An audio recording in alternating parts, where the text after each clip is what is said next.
everyone, welcome back to Gastronomy Games. Today we are going over 2 ways to make roast garlic as well as how to make garlic oil. These are 2 incredibly versatile ingredients that will add depth to many of your favorite dishes. So without any further ado, let's head to the kitchen. First we are going to make traditional roasted garlic. Preheat the oven to 325 and cut aluminum foil sheets long enough to completely wrap up a full garlic bulb. Then, cut the top off of a garlic bulb, discarding any loose garlic skin, being sure to expose the flesh of each clove in the bulb. Then simply drizzle each bulb with olive oil, sprinkle on some salt, and wrap with aluminum foil, shiny side facing inward.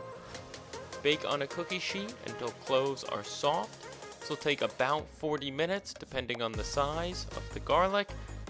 You can play around with the temperature and time you roast at for a different flavor. A hotter temperature, you'll get more color and a richer flavor. A lower temperature, your garlic will be sweeter and more subtle. Once your garlic has cooled completely, unwrap it and simply squeeze from the bottom of the bulb, pushing out all of the individual roasted garlic cloves. You can also peel them all individually, but for efficiency's sake, I almost never do this.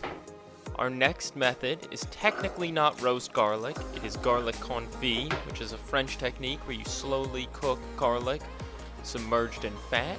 The benefit of this technique is if you use vegetable oil as your fat, you are left with deliciously infused oil that will last for months and will provide a pop of garlic flavor in whatever you choose to add it to. In a small saucepan, simply cover your pre-peeled garlic and vegetable oil and cook on the lowest heat possible until garlic is golden brown.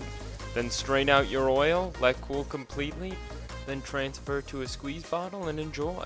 This oil is incredibly versatile and can be used to saute vegetables or cook proteins, or if you brown a little butter in a pan, add some garlic oil and some panko breadcrumbs and a little salt, you have the perfect topping for mac and cheese or pastas.